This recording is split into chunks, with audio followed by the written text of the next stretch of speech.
अच्छा बच्चों, आज का जो हमारा टॉपिक है ना वो है कंपाउंडिंग एंड डिस्पेंसिंग। क्या होती है बच्चों कंपाउंडिंग एंड डिस्पेंसिंग? कोई आइडिया? ठीक है, डिस्पेंसिंग का मतलब क्या होता है?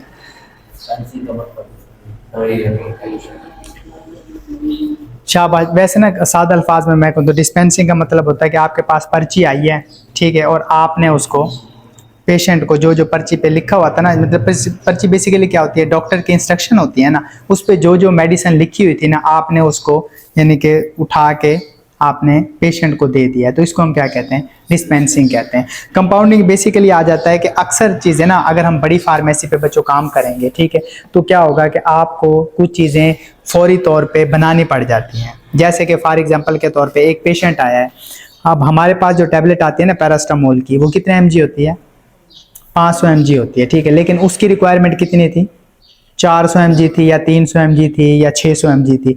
तो अब जो हमारे पास पैक फॉर्म में आ रही है ना, तो वो तो जाहिर सी बात है सिर्फ 500 mg की है, वो कम या ज़्यादा नहीं होगी। तो हम फिर क्या करते हैं, को जो बड़ी फार्मेसीज होते हैं ना जहाँ पे एक डिस्पेंसिंग एक एरिया होता है कंपाउंडिंग और डिस्पेंसिंग का, वहाँ पे आप अगर उसको फॉर एग्जांपल टैबलेट चाहिए, कैप्सूल चाहिए, सिरप चाहिए या जो भी फार्म चाहिए, तो आप उस फार्म में उसको क्या कर रहे होते हो? बना रख के ना फिर उसको दे रहे होते हो। ये कॉमन सी एग्जाम्पल आपको ना अक्सर आप GTN ट्यूब के बारे में सुना हुआ है।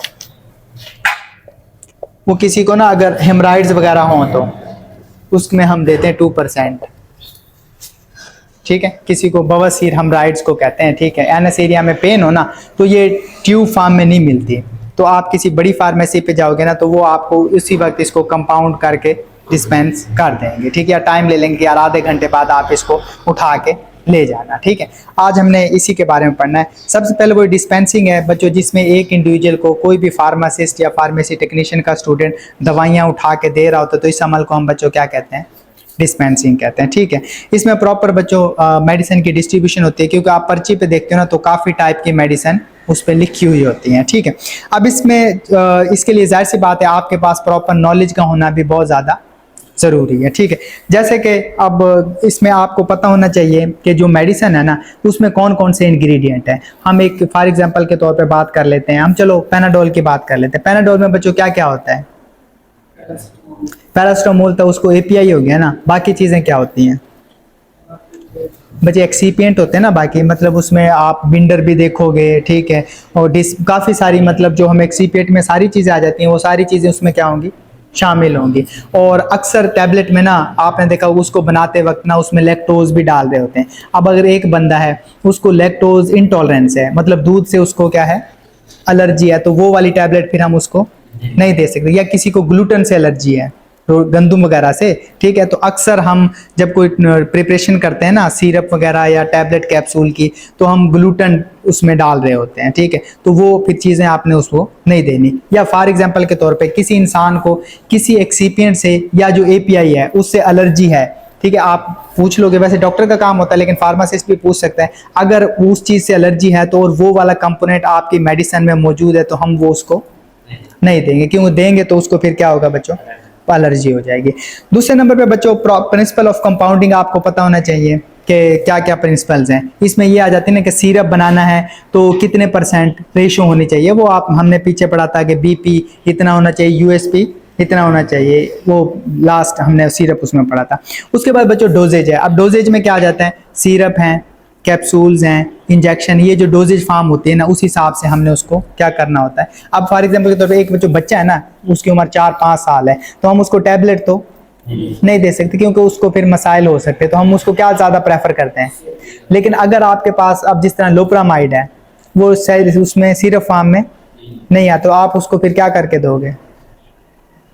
कंपाउंड करके दोगे ना उसको, ठीक है, ताकि वो सिरप उसको ले सके। इसी तरह मैं अक्सर बैक्लोफिन है ना, वो पाकिस्तान में सिरप फार्म में नहीं मिलती, वो टैबलेट फार्म में मिल रही होती है, तो फिर हम उनको समझा रहे होते हैं कि आपने इसको कैसे इसको देना होता है, ठीक है। फिर बच्चों फिजिकल, केमिकल एंड थेराप्यूटिकल इनकम्पैटिबिलिटीज आ जाती हैं, ठीक है। हर दवाई की फिजिकल, केमिकल और थेराप्यूटिकल प्रॉपर्टीज होती हैं, उनमें भी फिर आपस में क्या आ सकती हैं? इनकम्पैटिबिलिटीज आ सकती हैं, ठीक है। फिर पैकिंग मेथड आ जाता है। मोस्टली बच्चों हमारे यहाँ तो चीज़ें पैक फॉर्म में आती हैं, इसलिए हमें ज़्यादा यानी कि ये वाला इशू नहीं करना पड़ता। लेकिन जब चीज़ें आप बना के दोगे तो आपको बच्चों कंटेनर भी चूज़ करना पड़ेगा, उसका जो क्लोजर है, ढक्कन जिसे कहते हैं, वो भी बच्चों आपको चूज़ करना पड़ेगा। फिर उसके ऊपर जो रैप आपने, वो सारी चीज़ें आपको क्या करनी पड़ेंगी, चूज़ करनी पड़ेंगी। ठीक है बच्चों। फिर लेबलिंग प्रोसीजर है। वैसे तो अब बच्चों मशीनें आ गई हैं, वो प्रिंटेड फॉर्म में निकल आती हैं, तो आपको ज़्यादा लिखने की ज़रूरत नहीं पड़ती। लेकिन फिर भी अगर पड़ जाए तो फिर आपने लेबल कैसे करना है, उसका नाम लिखना है, एज लिखना है, जिस डेट को आप कंपाउंड कर रहे हो वो डेट लिखनी है, उसकी एक्सपायरी डेट, ये सारी चीज़ें आपने उसके ऊपर बच्चों लेबल करनी होती हैं। ठीक है। फिर बच्चों लीगल रिक्वायरमेंट कुछ होती हैं, जिस तरह उसके ऊपर स्टोरेज की, कंटेनर की, लेबलिंग की, सप्लाई की, रिकॉर्ड्स वगैरह की, उसमें बच्चों बैच नंबर और एक्सपायरी डेट, एमआरपी मतलब उसके रेट वगैरह, ये सारी चीज़ें आपने उसके ऊपर लेबल करनी होती है, वरना लीगली तौर पे फिर आप उसको सेल नहीं कर सकते। उस पर आपको अपना लाइसेंस नंबर भी वहाँ पे डिस्पैच करना पड़ता है, ताकि कोई इश्यूज वगैरह ना हो। ठीक है बच्चों, ये चंद एक यानी कि ना रिक्वायरमेंट थी किसकी, आपकी कंपाउंडिंग की। अच्छा बच्चों, जनरल डिस्पेंसिंग प्रोसीजर क्या है, ये हम थोड़ा सा देख लेंगे कि जो डिस्पेंसिंग है ना, उसके लिए सबसे पहले तो बच्चों आपने ना एक फ्रेश ओवरऑल पहनना, जिसे वाइट कोट या लैब कोट या डॉक्टर वाला कोट भी हम कह रहे होते हैं, वो साफ सुथरा होना चाहिए, उस पर दाग धब्बे नहीं होना चाहिए, लगे कि यार ये मतलब ताज़ा धुला हुआ है और अच्छा है। ठीक है। उसके बाद बच्चों आपने अपने मतलब कपड़ों को साफ सुथरा रखना है, और जहाँ जो एरिया होता है ना, जहाँ पे जिस तरह काउंटर हम ले लेते हैं, जहाँ पे आप दवाइयाँ दे रहे होते हो, वो आपने साफ सुथरा रखना है। तो जिस तरह टाकी शाकी हम मार के रखते हैं ना, कोई स्पॉन्ज या टाकी शाकी लेके उसको बच्चों क्या करके रखना है, बिल्कुल साफ करके रखना है। फिर बच्चों आपने जो काम करना है ना, वो क्लीन और टाइडी मैनर में करना है। ठीक है। आपने स्टॉक को ना अक्यूमुलेट नहीं करना। मोस्टली क्या होता है कि जब पेशेंट का रश होता है ना, तो हम एक दवाई लेके आ रहे हैं, वो दे रहे हैं, उसकी जो डब्बी वो भी वहीं रहेगी, फिर दूसरी, तो काफ़ी सारा यानी कि कंटेनर जो हमारा वर्किंग एरिया होता है ना, वो स्टॉक से भर जाता है। तो इसमें क्या होता है कि अक्सर औकात हम गलत दवाई उठा के भी पेशेंट को दे देते हैं, तो वो फिर मसले मसाइल हमारे लिए हो रहे होते हैं। ठीक है। फिर बच्चों आपने एक इंपॉर्टेंट चीज़, जो प्रिस्क्रिप्शन है ना, उसको बच्चों आपने बड़ा ही क्लियरली क्या करना है, रीड करना है। ठीक है। क्योंकि मैं अक्सर ही बताता हूँ कि दवाइयों के नाम आपस में थोड़े बहुत मिलते जुलते होते हैं, या फिर जो ये हमारे यहाँ लोकल यानी कि ब्रांड्स वगैरह हैं ना, उनकी दवाइयाँ आपस में बहुत ज़्यादा मिल रही होती हैं नाम। ठीक है। तो इससे क्या होता है कि देने एक फार्मूला डिफरेंट होता है। ठीक है। और हम उसको दे क्या देते हैं, डिफरेंट देते हैं, हो सकता है वो उसको फिर क्या पहुँचाए, नुकसान पहुँचाए। इसकी काफ़ी एग्जांपल्स आपको देखने को मिल जाएंगे। ठीक है।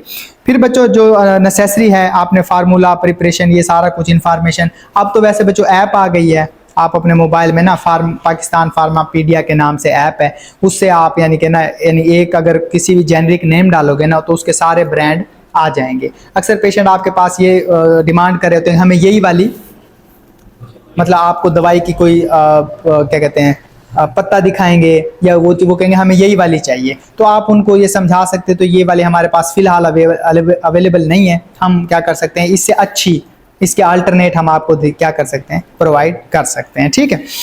अच्छा, फिर आपने बच्चों डोज चेक करनी है, जो इंटरनल प्रिपरेशन के लिए हम दे रहे हैं। तो वही मैंने कहा ना कि जिस तरह पैरास्टामोल 500 mg होती है, या एंटीबायोटिक हम अक्सर डिफरेंट 1 ग्राम या जिस तरह से 500 mg होती है, तो हमने वो उस हिसाब से क्या कर लेनी है, एडजस्ट कर लेनी है। ठीक है।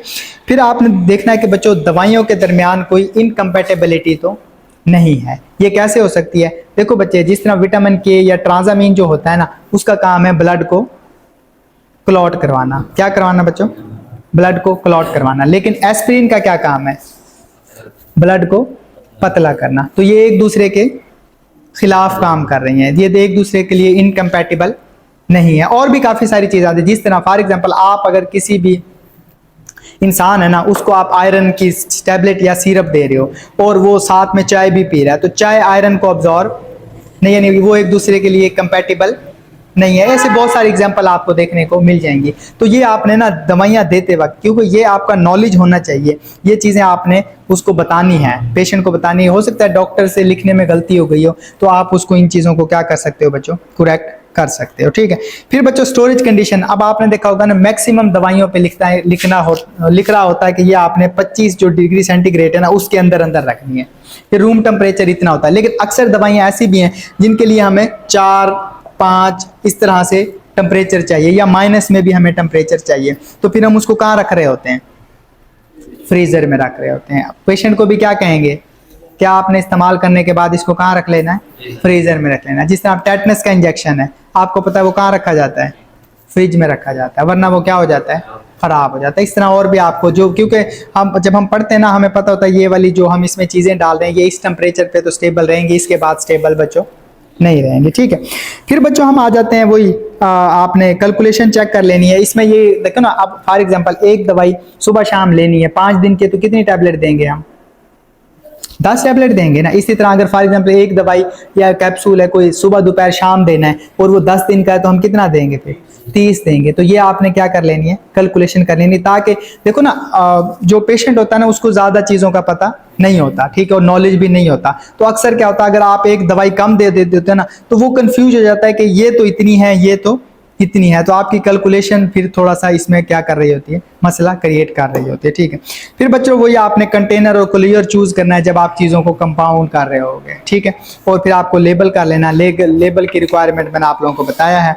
अच्छा, फिर बच्चों आपने प्रिपरेशन, अब कंटेनर कौन सा चूज करना है, ये वही हिसाब से कि आपने जो केमिकल डाल लेना। अब देखो ना, कंटेनर का मतलब होता है डब्बी, ठीक है। अब कोई प्लास्टिक की बनी होती है, कोई शीशे की बनी होती है, कोई किसी मेटल की बनी होती है, जिस तरह टिन वगैरह ये होते हैं, ठीक है। ये आपने सारी चीज़ें बच्चों क्या कर लेनी है, देख लेनी है, ठीक है। फिर बच्चों आपने लेबल वही फिक्स करना है और एंड पे फिनिश कर लेना है। फिर पेशेंट का नाम, एड्रेस वगैरह उस पर रैप कर देना है और फिर आपने उसको प्रॉपरली रिकॉर्ड भी रख देना है। अब रिकॉर्ड के बच्चों मतलब एडवांस तरीके हैं, क्योंकि जो भी मेडिसिन आप देते हो ना वो स्कैनर लगा होता है, आप मतलब गुजारोगे उसका रेट और वो खुद ब खुद चीज़ें लिख के आ जाएंगी। वरना पहले क्या होता था, आपको एक अलहदा से रजिस्टर मेंटेन रखना पड़ता था, उस पर फिर पेशेंट का नाम और ये सारी चीज़ें लिखने पड़ती, क्योंकि कुछ दवाइयाँ ऐसी हैं ना जिनको आप बगैर रिकॉर्ड के नहीं दे सकते, जिसमें आपके ये क्या कहते हैं, टॉक्सिक जो मेडिसिन होती हैं, ठीक है, या फिटर या ऐसी मेडिसिन जो नशावर होती हैं, ठीक, उनका आपको प्रॉपरली क्या रखना पड़ता है, रिकॉर्ड रखना पड़ता है। क्योंकि कोई मिसयूज होता है कल को, खुदा ना खास्ता, ठीक है, तो वो आप कह सकते हो कि मेरे पास ये प्रिस्क्रिप्शन आई थी तो मैंने इस बेस पे इसको ये दवाई दे दी, वरना मोस्टली लोग इसका मिसयूज भी कर सकते हैं, ठीक है। ये बच्चों एक जर्नल यानी कि ना डिस्पेंसिंग के कुछ रूल्स वगैरह थे जो आपको अच्छे से पता होना चाहिए, क्योंकि प्रैक्टिस में आपने यही क्या करना है बच्चों, फॉलो करना है, ठीक है। इधर तक बच्चों कोई क्वेश्चन हो तो बताओ।